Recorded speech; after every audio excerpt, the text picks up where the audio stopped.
Now there's Gladstone, these are the trucks, and that's the carriage. Now the problem is to get it out. Well, if we had a crane, we could lift it out. If we had a crane, with some dynamite, we could blow it out. And you shut up too. Now, I'm Gladstone. No, I'm Gladstone. Well, we can't have two Gladstones. Here, you can be the railway carriage. If I can't be Gladstone, I'm not going to play. That's the, you got me all mixed up now. All right, if you're so clever, you show us. Well, I say Gladstone's here. How can Gladstone be there? I'll tell you where Gladstone is. It's Whoa!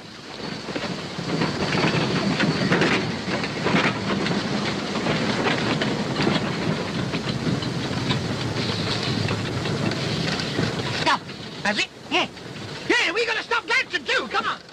The 1937 comedy film Oh Mr. Porter features Will Hay as Station Master William Porter, ineptly assisted by his two colleagues, brilliantly played by Moore Marriott and Graham Moffat.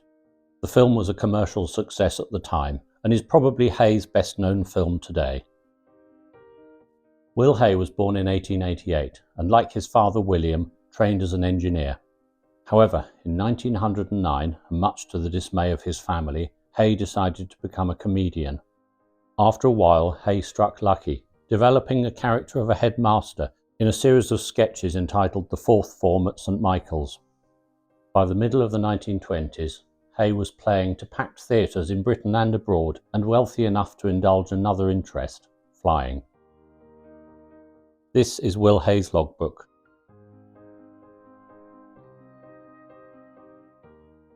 In September 1925, Will Hay joined the newly formed London Aeroplane Club at Stag Lane Aerodrome. The club operated Cirrus moths built in the de Havilland factory at Stag Lane, and Hay's instructor was Captain Sparks, a veteran of the Royal Flying Corps. Surprisingly, lessons at Stag Lane weren't Hay's first experience of flying. Around 1910, he and a friend had built two gliders.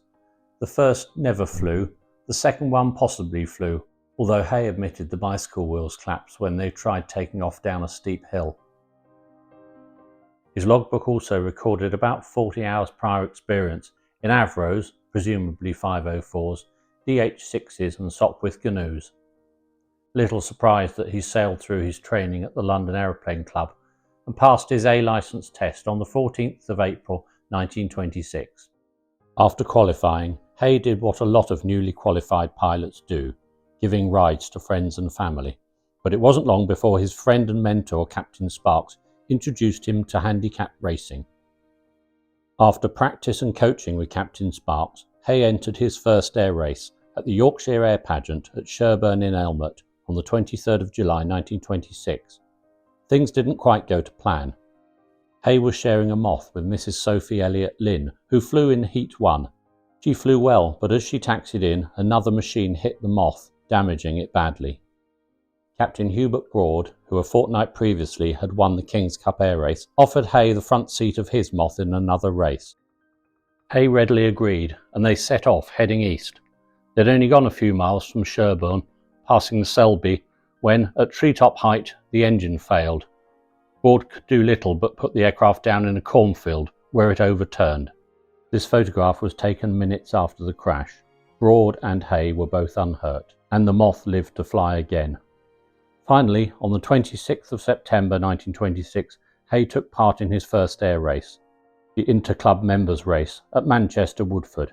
Of note, a rival in this first air race was a young Neville Shute Norway, flying a moth from the club at Sherburn in Elmet. In November 1926, Hay gave Amy Johnson possibly her first ride in an aeroplane. She would later learn to fly with the London Aeroplane Club and achieved instant fame when she flew from London to Australia in May 1930, taking 20 days.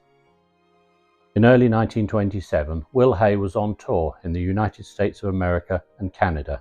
He wasted little time on his return, flying a DH-9 and also this Bristol Brownie. On July the 16th, Hay took part in the Birmingham Air Pageant at Castle Bromwich. Hay was flying a Cirrus moth and was entered in the air race that was to fly from Castle Bromwich to Sherburn in Elmet, across to Woodford and then back to Castle Bromwich. Being England and summer, the weather was foul. The organisers changed the race, Castle Bromwich, Woodford and back to Castle Bromwich. Hay came second, his best result ever. Norman Jones won in the ANEC-2. On September the 24th, Hay and Captain Sparks were both racing at Hooton near Liverpool. Hay was not placed in the results, but he did win the landing competition. A length of hedge was placed on the aerodrome, the idea being to approach over the hedge and land as short as possible beyond it. Hay came swooping in a steep side slip and easily won. The very next day, Hay flew his first solo in his own aeroplane. Unusually, this was a First World War SE-5A fighter that Hay had purchased from Dudley Watt of Brooklands. Watt had removed the water-cooled V8 engine and fitted a 120 horsepower air disco V8 in its place. Hay only flew the SE-5A half a dozen times and never raced it. His friends did, however. Captain Sparks flew it at Sherburn in Elmet in October 1927, finishing second behind Flying Officer Arthur Scroggs in a similar machine. Hay entered the SE-5A in the 1928 King's Cup Air Race. The pilot was Captain Froud Matthews, an instructor at the London Aeroplane Club. Matthews was doing quite well until a petrol pipe split open whilst taking off at Hucknall Aerodrome near Nottingham. Fortunately there was no fire, but precious time was lost whilst the pipe was repaired and tank refilled. Matthews did complete the race, but due to the time delay was only placed 16th. Hay sold the SE-5A shortly afterwards to racing motorcyclist Wally Handley. In the winter of 1928-1929, Will Hay was on a theatre tour in South Africa. Hay gave part of his performance in Afrikaans. He had quite an ear for languages, being fluent in French, German, Italian and Spanish. Again, on his return, Hay carried on moth flying at Stag Lane. He also flew this Clem Daimler at Croydon. Hay was also a keen motorist. In 1930 he bought this MG M-Type coupe, and in June 1931 he bought a brand new Robinson Redwing. Hay liked the Redwing very much, and he flew it a lot. Amazingly, this pre-war colour photograph is of his aeroplane, and the aeroplane survived until the late 1950s in a garage of a house in Stafford. In late 1932, Will Hay sold the Robinson Redwing and stopped flying. Why he suddenly stopped is unclear, although de Havilland sold Stag Lane Aerodrome in 1933 for housing, moving to a new site at Hatfield. Hay had always considered flying to be a very safe pastime and was deeply shocked when his friend Captain Sparks was killed. Sparks was flying a Curtiss Reed Rambler, an aircraft with folding wings, and one wing folded shortly after takeoff. As well as flying, Will Hay had a lifelong interest in astronomy, and in November 1932 was elected as a Fellow of the Royal Astronomical Society. Hay's astronomy came to the attention of the press in August 1933, when he was first to observe a white spot on the planet Saturn.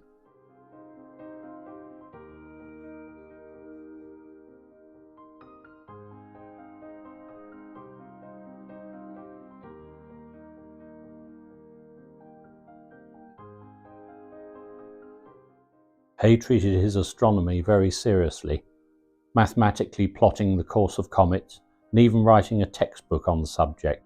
As an astronomer, he was generally known as W.T. Hay, distancing himself from his public persona. In 1934, Will Hay moved from the stage to the cinema. In the film Dandy Dick, released in 1935, he rather shared the limelight with an Avro cadet.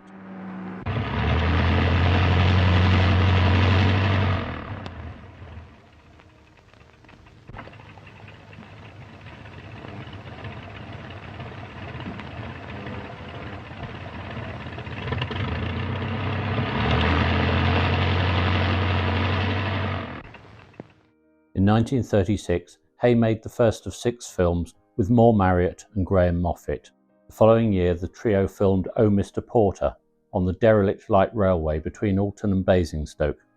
Gladstone, the heroine of the film, was in truth an 1899 Sharp Stewart from the Kent and East Sussex Railway. The cab was cut away and the tall chimney added for the film. Moore Marriott, in character as Jeremiah Harbottle, looked quite different than his real self. Graham Moffat was just a tubby 18-year-old. In this photograph, he's opening the Surrey border and Camberley Railway. In 1938, During the Second World War, Will Hay was commissioned as a lieutenant in the Royal Navy Volunteer Reserve and taught astronavigation to sea cadets. Hay continued making films throughout the war. One of his few straight acting roles was as a merchant navy skipper in The Big Blockade. Hay's last film was My Learned Friend, made in 1943. It was a much darker style of comedy than before, and I think probably his best film. Dogged by ill health for the last few years of his life, Will Hay suffered several strokes and died in 1949. Thank you for watching.